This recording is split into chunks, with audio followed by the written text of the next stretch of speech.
Life Audio.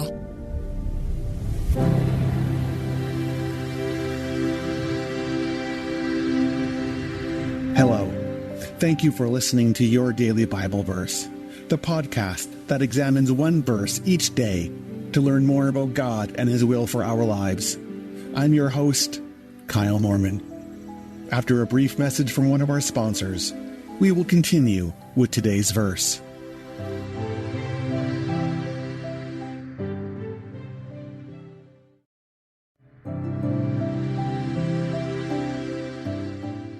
Today's verse can be found in Romans chapter 8, verse 26. We do not know what we ought to pray for, but the Spirit Himself intercedes for us through wordless groans. E.M. Bounds once wrote that prayer is the lungs through which holiness breathes. Prayer is the lifeblood of the Christian faith. It is one of the most important things that we can do to foster our relationship with Christ.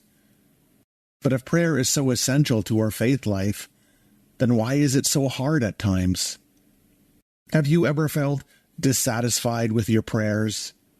Have you felt that despite your best efforts, you've never plumbed the depths of everything that prayer can offer you? Have you criticized yourself for a lack of prayerfulness or the perceived lack of divine response? I know I have.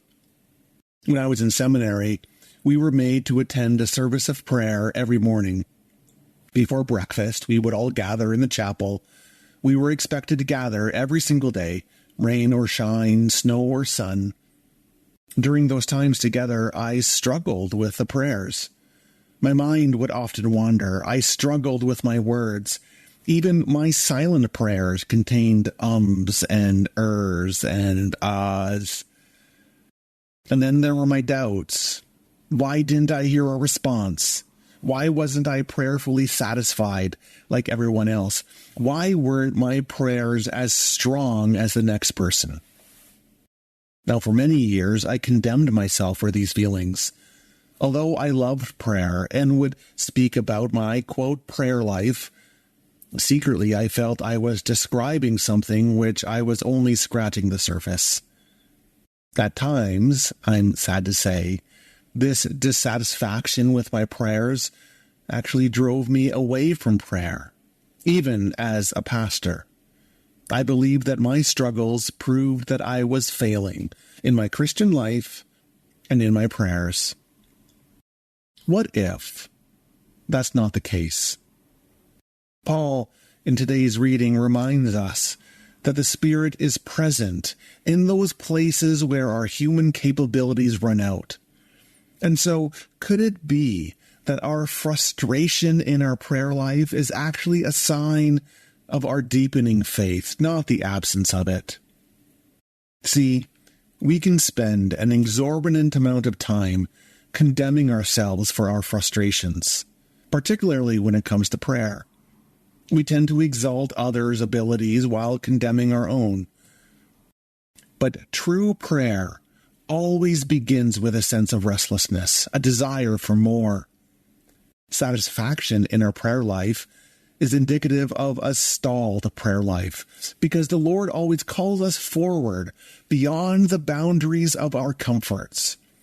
And so frustration in prayer is but Christ's invitation to journey deeper with Him.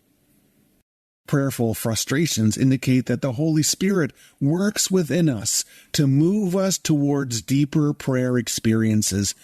And when we don't know how to pray beyond a frustrated groan, we can be assured that in that place, the Spirit is present. The saints before us, to whom we often turn, knew this reality well.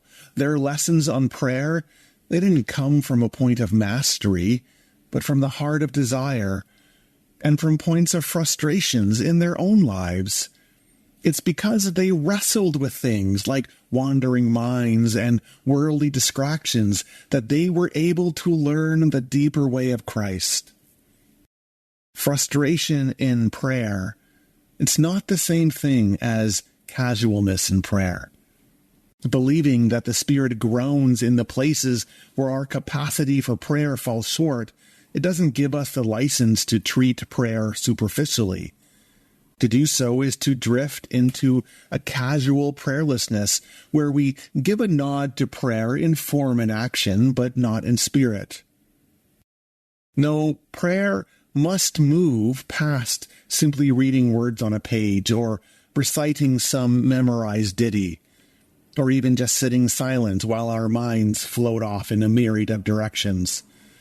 Christ calls us to engage in prayer from deep within our hearts and souls. Prayer demands a spirit of adoration and worship. It demands that we focus on the presence of Christ. But still, prayer's not a skill that we master.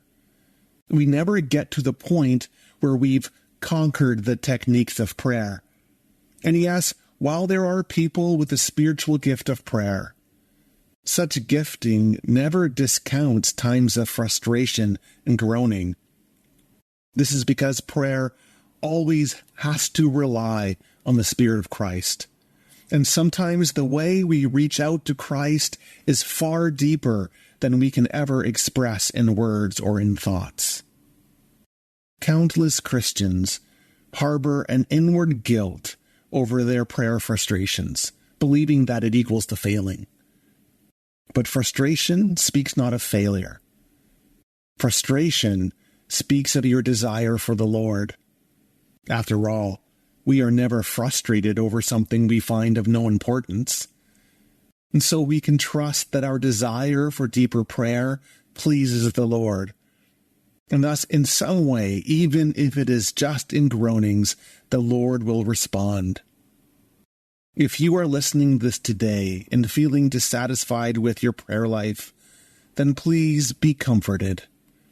Instead of condemning yourself, let's recapture the radical notion that frustration in prayer is but an invitation to a deeper walk with Christ. And so stand in that place of frustration, that place of inward groaning, and allow the Spirit to guide you. Your frustration might just be the thing that unlocks a deeper experience of Christ.